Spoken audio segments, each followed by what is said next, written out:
Nice. What have you been up to, man? Just same old stuff. Actually, one thing that has changed, and I think you've mentioned this in the past, is I've been doing a lot of yoga. Have you? Uh-huh. Yeah. What style are you practicing? Well, the school I go to, I think it's probably Iyengar, Yep. that kind of style. That's cool. I mean, I've been doing it for about 4 or 5 months now. It's great. I love it. All right. Do they so they do a lot of preparation and a lot on form and proper alignment, that sort of thing? Yeah. It's good. It's great. There's so much to it. I mean, it's kind of like, it's a form of exercise. Of course, that's how most people are familiar with it. But it's a whole way of life, really. I mean, it's a philosophy. It's kind of a religion. There's a lot to it. Yeah, it's interesting. A lot of people, if they don't look into it, their eyes will gloss over. You say, "Oh, I'm doing yoga," and Yeah. But you're right. There is a lot to it. It can be very, very in depth if you want to get into it. Yeah. I was kind of thinking, what are we going to talk about here? And I had a couple ideas, and maybe we'll just kind of get started on those, and you can cut me off or divert me or tell me what you think or whatever you want to do. I love it, man. Whatever you want to talk about, yeah. So I was thinking, our common point of discussion here is the vegan diet, right? Yeah. And I think one thing that happens to you, and you can kind of agree with me or disagree with me, when you first adopt the vegan diet, it really changes your life dramatically. And some people might say, "Oh, I mean, it's just a diet. How much of an impact does that really have?" But at least for me, it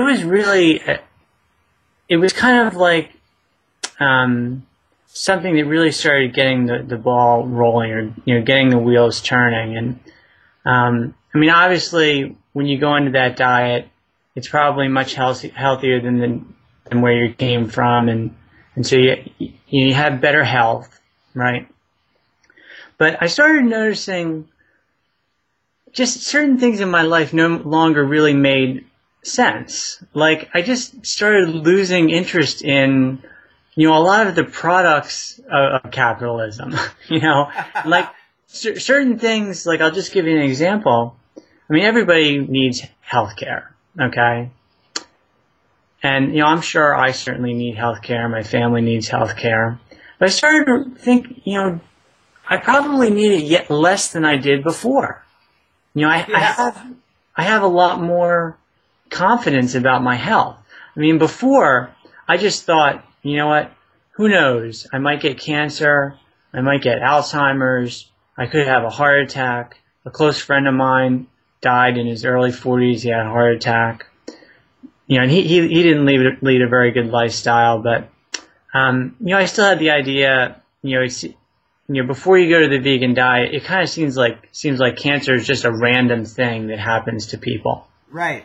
If you're just unlucky, maybe you had the bad genes, or just something happened to you. You were exposed to some environmental toxin, and then you ended up with cancer. And my view has just totally changed on that. I really just see almost all those things as a consequence of your diet. Now, Barry, I really like what you're saying. And, it seems like it's only a matter of time, and maybe they're already doing it, that the insurance industry is going to recognize this. What you're saying is totally true. There's no reason you should have to pay the same rates, and there's much less chance you're going to get sick. Yeah, and, I don't know if you're familiar with nutritionfacts.org, that YouTube channel. Yeah. I mean, it's a fantastic channel because, there's so much opinion on YouTube. There's not a lot of facts, and that channel really focuses on the facts and the medical research. Yeah. And if you watch the channel on a regular basis, I mean, it's just day after day after day of medical studies supporting the efficacy or the effectiveness of this diet. I mean, people on this diet get sick a lot less. I mean, it's a dramatic difference. Yeah. I think I saw recently a reference that said 80% of all illness is diet related or can be addressed through diet. That's huge. Yeah, and I mean, people. I'm sure you know T. Colin Campbell. He said, most cancers are related to diet. The vast majority. And that's a bold statement, but it's supported by a lot of the research that nutritionfacts.org goes through. And so, I think I really think we're at the beginning of something here, because people want to be healthy, and people are not, anti-fruit or anti-vegetables. People don't want to get cancer. And, I think we're at a point where the evidence is slowly building up that, hey, changing your diet is a significant, will give you significantly better health. Yeah, I love that. It's so true. It's so true. And I hope you're right. I hope it's about to break through in a big way. It seems like you can't keep this information suppressed forever. Yeah. I did a short video a while back about it was a survey of people in Sweden, and the basic idea of the survey was are you a vegetarian, are you vegan, and are you open to that kind of a diet? And they did it by age group, and it was a survey they did like 5 years previously, and then they just did it this year.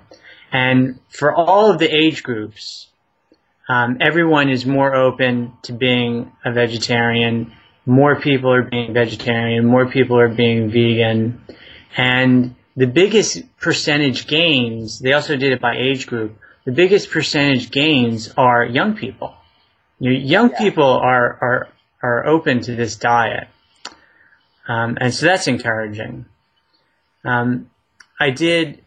a while back, I made a video about this as well. I went out and did some leafleting, and I got some pamphlets from this site called mercyforanimals.org, and we went out to Princeton University in New Jersey.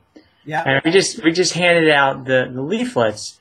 And if you go to mercyforanimals.org, they're like a nonprofit that's trying to raise awareness. I've heard of get people on the vegetarian diet.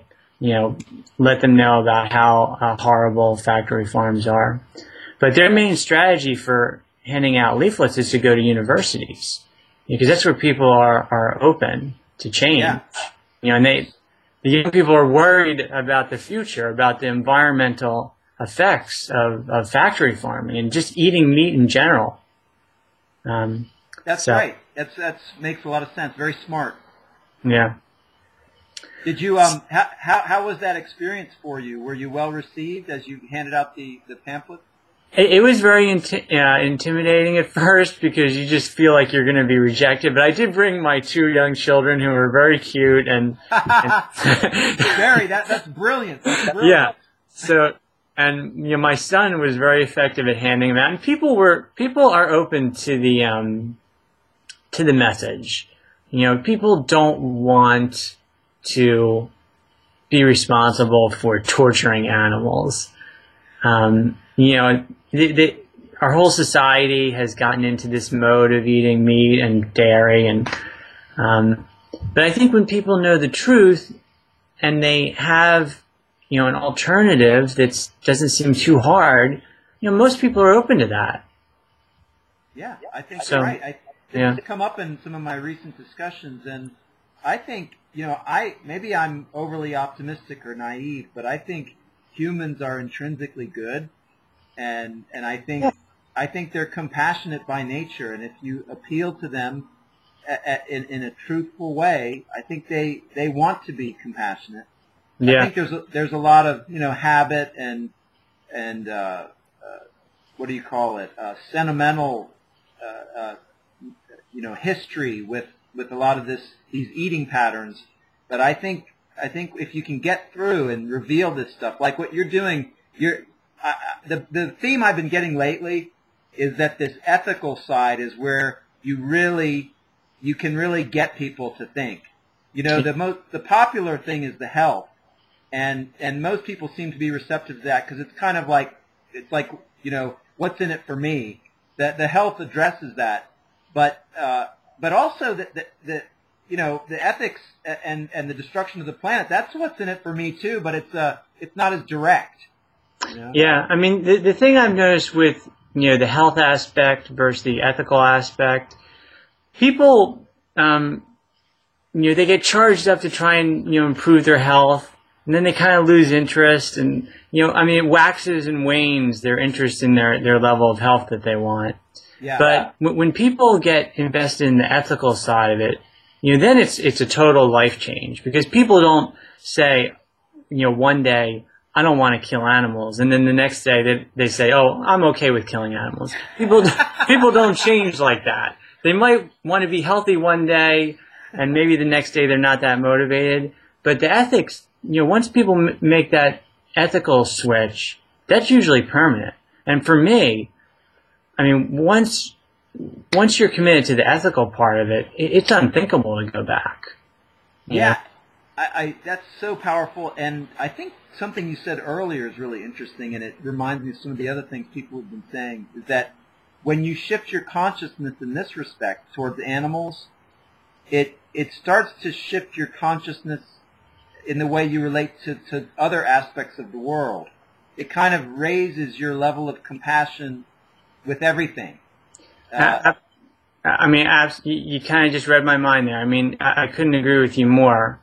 And, just to kind of change the direction of the conversation a little bit, this is what's happened to me. I mean, once you get to that point where you're like, hey, I've changed my diet, I'm not responsible for what's happening with animals anymore.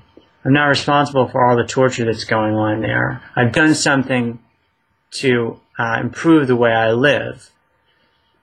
That's like a step in the positive direction. And I don't want to get religious or anything, but it's a step. You become more spiritual. I mean, just for me, once you make that step, I just have started to think more and more about spiritual issues. And I know, it's kind of a turnoff for people. People who aren't very spiritual minded, they hear the word, anything kind of related to religion, it's just a total turnoff. But I think you have to look at what's happening in the world, okay? And look at all the pollution. Look at all of our effects on the planet. What's happening with global warming? What's happening to fisheries around the world? I mean, fisheries around the world. I don't want to get too negative, because a lot of people out there get extremely negative, but fisheries are collapsing around the world. Yeah. Have you seen some of these things on YouTube? You're seeing these fishermen catching these very strange fish. These fish are coming up from, the temperatures are changing, and you're getting these weird catches. Very interesting, because the temperature's changing in these different zones of the ocean, and like you say, it's just there's not going to be anything left there. Yeah, I mean we're changing. I mean we've just there's just such drastic changes going on in the ocean. The amount of fish, the acidity level in the ocean is changing, because the more carbon dioxide in the atmosphere makes the oceans more acidic. There's just, I mean, the effect that we're having on the planet, it's extreme. And I think at some point, well, here's where I'm going with this. I think at some point you have to ask yourself, is it really okay what we're doing to the planet?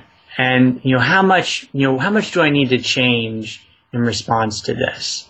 I mean, is it enough to just be vegan? I mean, is it enough to stop eating meat? I mean, if everyone stopped eating meat, we'd be a lot better off on this planet. But, what else do I do? Yeah. How am I supposed to, I mean, with this information that I have right now, I know that we're damaging the planet. What's my response to that?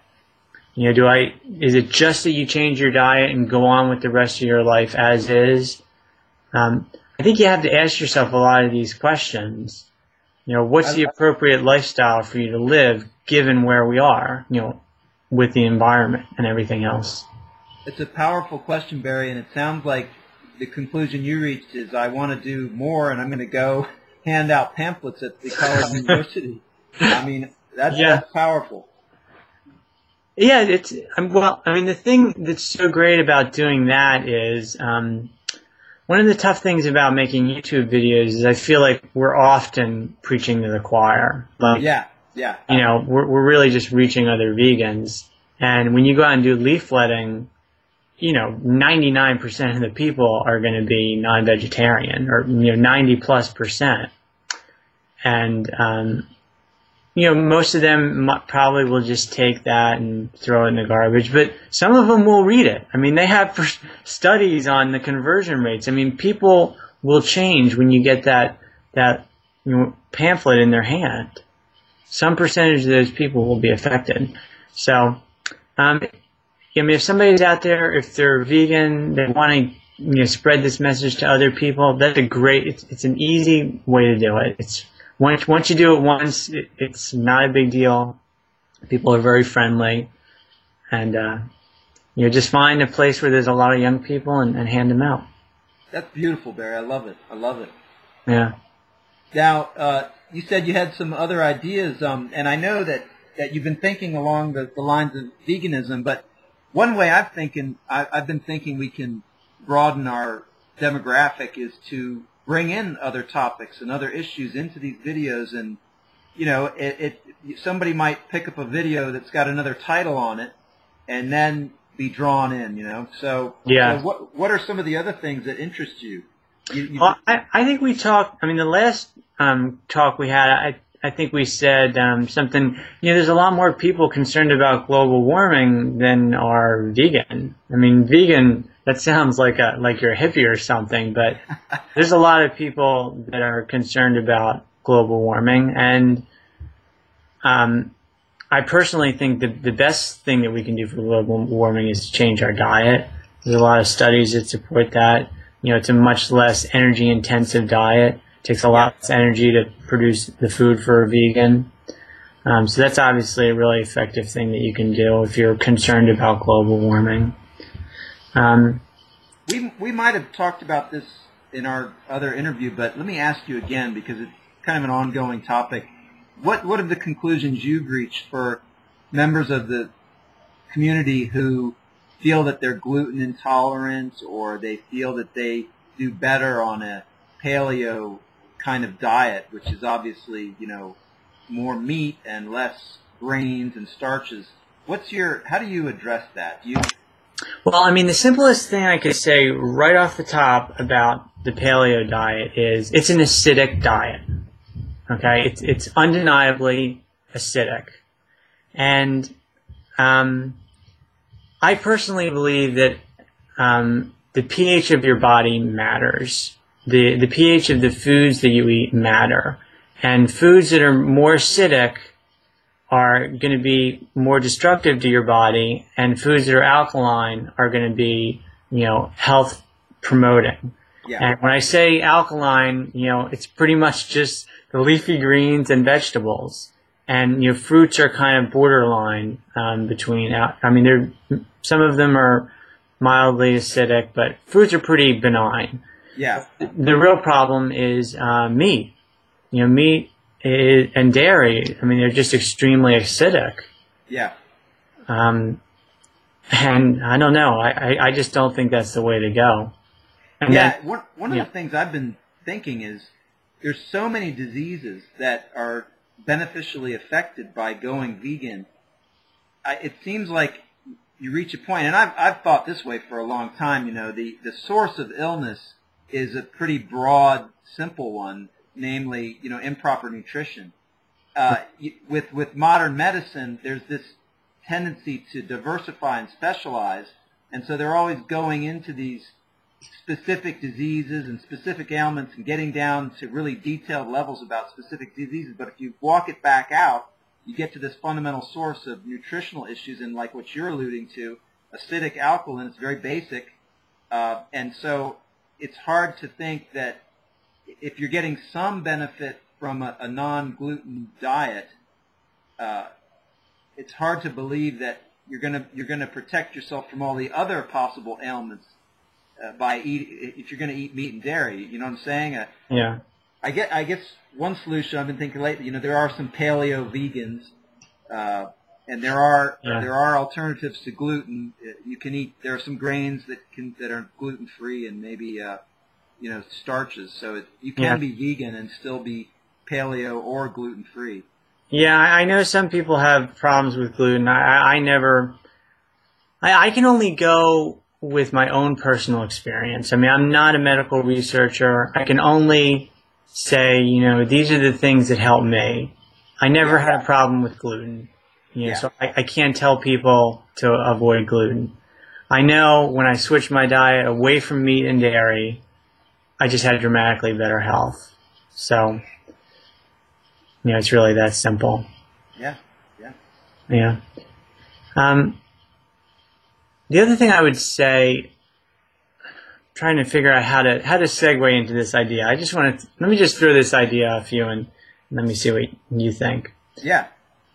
After I changed my diet to a vegan diet and I started questioning whether or not I need healthcare at all, I just started thinking about a lot of different things in my life and things that I have to pay money for.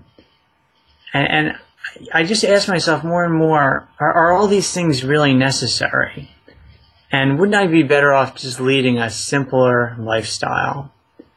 And, I don't know if you know the D-Man. He's got this kind of very, he's really focused on just simplifying your life, getting rid of all the extra stuff in your life. Yeah. Taking on, he's into bike riding, and most of his stuff is related to bike riding. But, in general, he wants you to live a very simple life, have as little stuff as possible.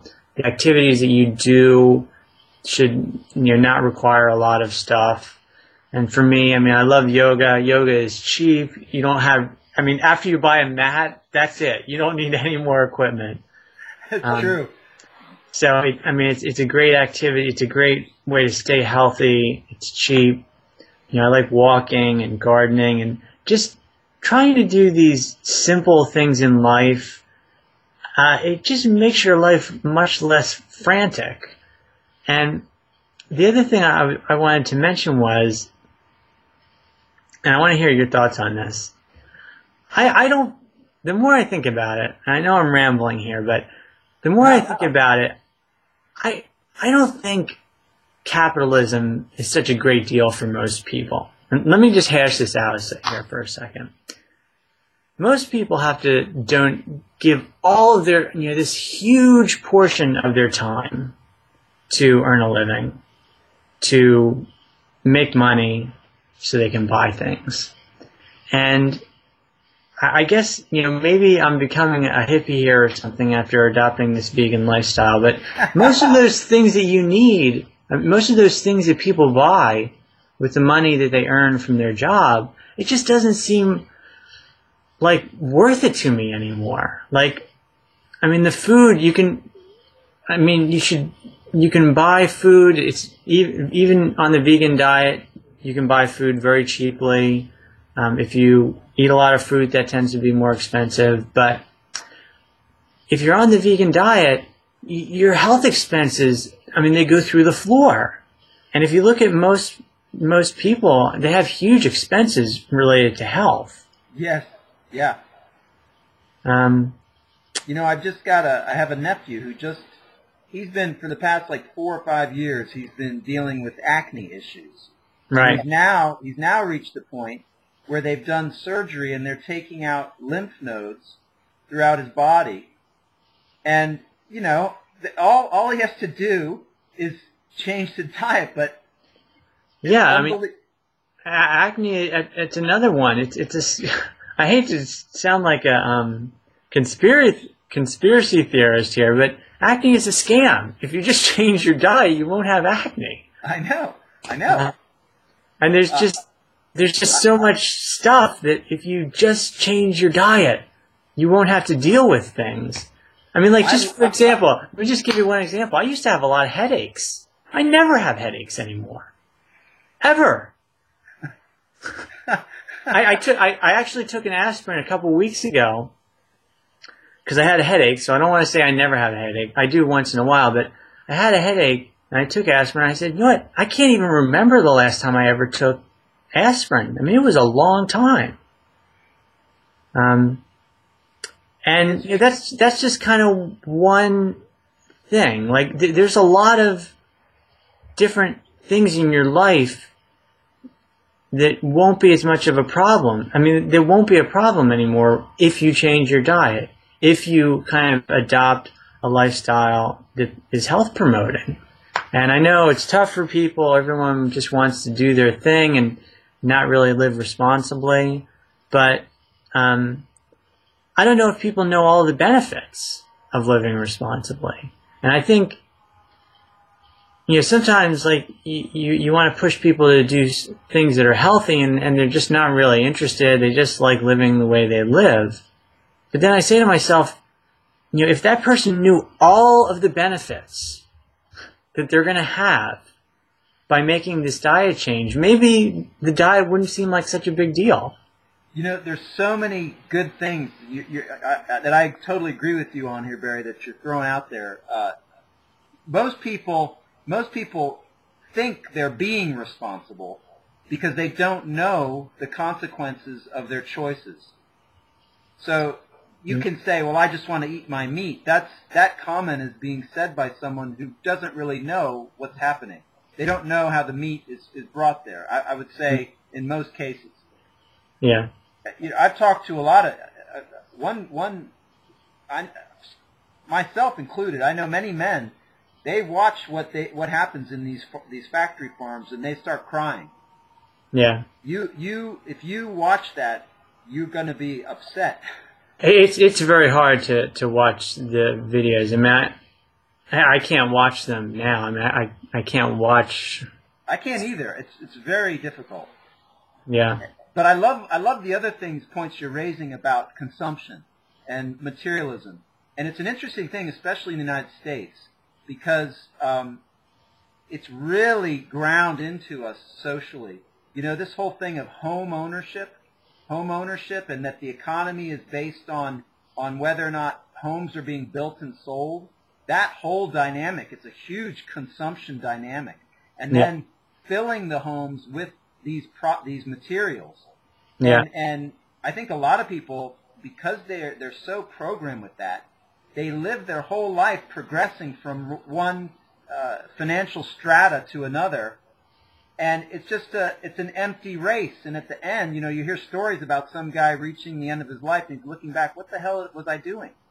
Exactly. You know, and like you're saying, the meaningful things are so simple, like taking your kids for a walk, going outside in nature, having a real relationship with someone, not getting it, not thinking. You know, there's an interesting thing. People are thinking they're going to get some deep or sustained satisfaction from buying something material, but it never happens. It never happens. It's not coming from the technological things. It's not coming from materials. It's really with human interaction. You know, doing things that feed your soul. Exactly. I mean, for most people, it's a raw deal. I mean, you take something that's your most valuable commodity, which is your time, and you trade away, like, I mean, most people work like 50 weeks out of the year. They get 2 weeks to themselves, okay? So they spend 50 out of the 52 weeks of the year working, and they don't really get much of a benefit from it. And I would just implore people to really reflect, I mean, am I getting a fair deal here? I'm trading my most valuable commodity, time. I'm getting some money. I'm blowing it on stuff.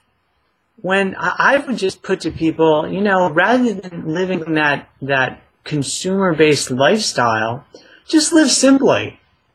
You know, live simply. You know, be comfortable with less money. Live a simple life. Drive an old car. Live in a small house. You know, have a small wardrobe. You know, don't travel to exotic locations. And then, so you deny yourself those things, but then in return, you're going to have a lot more time with your family and with your friends. And your life will be simpler. It will be less stressful. I don't know. It just seems like, now it just seems like, hey, this is so obvious. But I lived the first like 40 plus years of my life obsessed with how to make more money. I'm like, what was I thinking? You are not alone. You are not alone.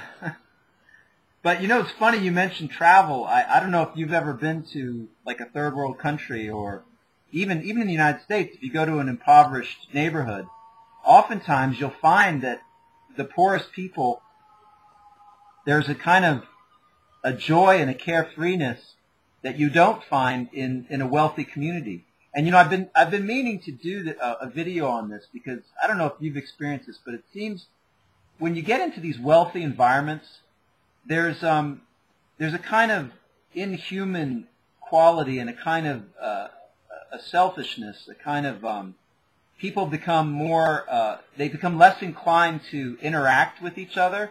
There's like they don't want it. Like if you go into an expensive grocery store, you know, you go into, oftentimes a Whole Foods is like this. You go into a Whole Foods, and if it's in a really wealthy area, there's very little social connection. The people are essentially, they're either afraid of each other, or they consider themselves too sophisticated to belittle themselves by considering their fellow human being in an equal way. Yeah, I don't see a lot of happiness. I mean, I'm thinking, how can I be fulfilled? How can I be happy in this life? And, you know, working hard, you know, I don't want to sound lazy. I'm not a lazy person, but just making money as the focus of your life, it's not a good way to go.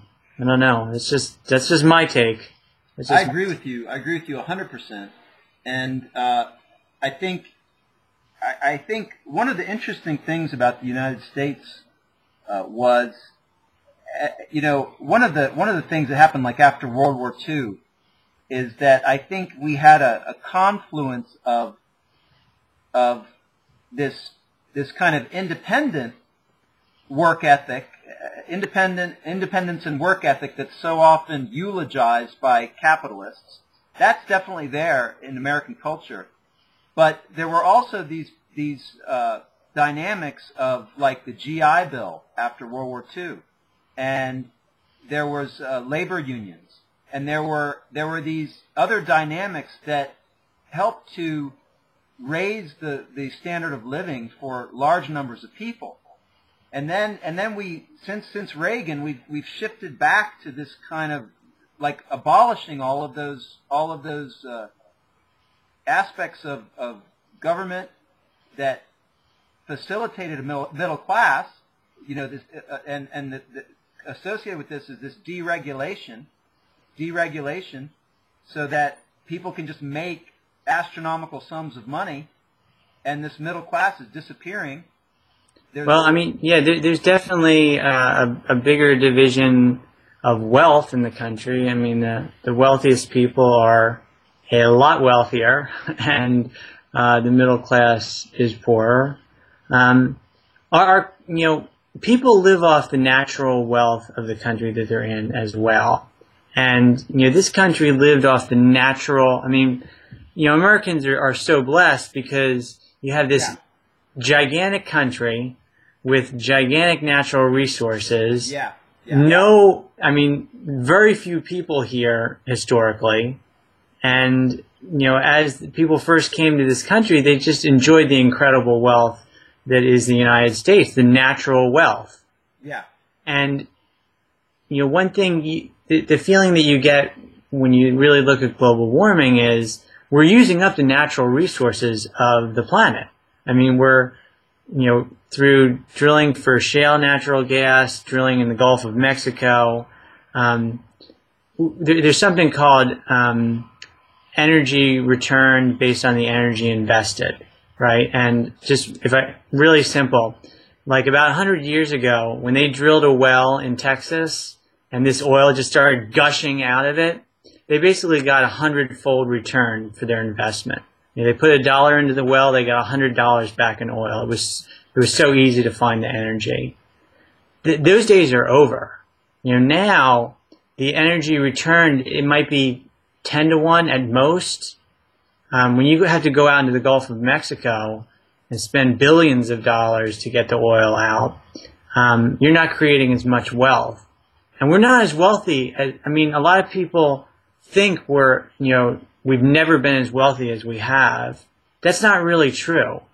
As you use up the natural resources, which we're doing, of the planet, you basically get poorer, and that's kind of what's happening now. And the only alternative is to live more simply. If people just think that we can keep going on like we are now forever, it's not going to happen. We're going to end up just destroying the environment. Or, what's going to happen? They're going to clear out the entire Amazon forest to make cattle farms so everyone can continue to have meat. And it's just, it doesn't, long term, it doesn't make sense. The unfortunate thing is human nature is often such that it waits until there's a catastrophe before there's a response. Yeah. But, it's somebody like, who one of my heroes is? Elon Musk. This guy is he's done the Tesla thing. He's gonna make electric cars happen, even though the existing automobile industry is like fighting it tooth and nail. He's gonna force it. But it's a shame. It's a shame that it took this one guy to pour his own billions to do it. It's like the elected officials don't have the balls, if you will, to do the right thing. It's crazy. Yeah, he's a pretty amazing guy, and he's had to fight. I'm here in New Jersey. He's had to fight some major hurdles just to sell cars in New Jersey. They're trying to put up all these barriers that he can't even sell the cars. Like, you have to have a franchise dealership, and it's amazing all the games that capitalists go to preserve their wealth. Yeah. AKA free market, right? Yeah. So Elon Musk, he's amazing. He does the solar panel stuff. He does the electric car. He's an amazing guy. We need a lot more people like him, like Dorian Ryder and Freely. They're not like he is, but they're still out there raising awareness. Yeah, that's true. I look at Freely's channel. She's got like 17,000 views on her videos now. She's really, she's really bringing awareness to the issue. That's true. That's really good. That's really good. So, but again, I think people really have to try and live a simple life. I'm not trying to be, put us back into the Stone Ages.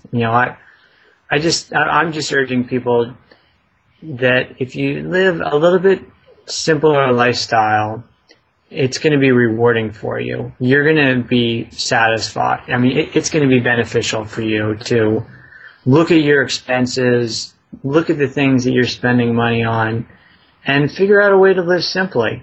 Focus on doing simple things with your family and friends. That's what people have done for thousands and thousands of years, And have you found, Barry, that is it kind of naturally falling away, your desire for the next more expensive thing, and is the consequence of that you have more time with your kids, you have more time to do things just to enjoy your life? Well, I mean, I'm stuck in my job, and I'm working a lot with my job, and it's tough because my job, you can't do. I can't tell my boss, hey, I'm just going to work 20 hours a week. You're okay with that, right? Yeah. It doesn't work like that. So it's tough to really get into that habit. But you know, I do the best I can. You know, I think time that you can make for your kids, your family, your spouse, it's always time well spent. You know, and I think a lot of things, you know, there, especially with your children, there's always this capitalist play to try and get you to do the most expensive things with your children, to bring them to the most expensive places, to buy them the most expensive stuff, you know, just constantly spend money to keep the people you love happy.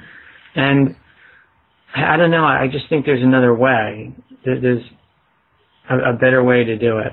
You know, that's great. You're kind of shining the light on an insidious feature of marketing and advertising. It's appealing to your love for your family, and it's inclining you to do the materialistic thing to express your love. That's really interesting and yeah.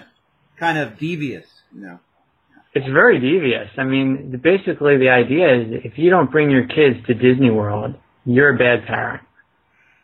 I mean, I've never brought my kids to Disney World. I still feel guilty about it. So if you don't do those things for your children, then you're a bad parent. And I just don't, you know, I could also say, you know, if you don't make time for your children, you're a bad parent. I find the things that your children really remember is the time that you spend with them, not the fact that you took them to, you know, Disney World or some exotic location. It's usually the time and attention that they really value. And that's, yeah, and I'd say that's what they need. That's what they need. Yeah. Very interesting. I had a few topics that I kind of thought of you because I think when we talked last time. I think I lost you.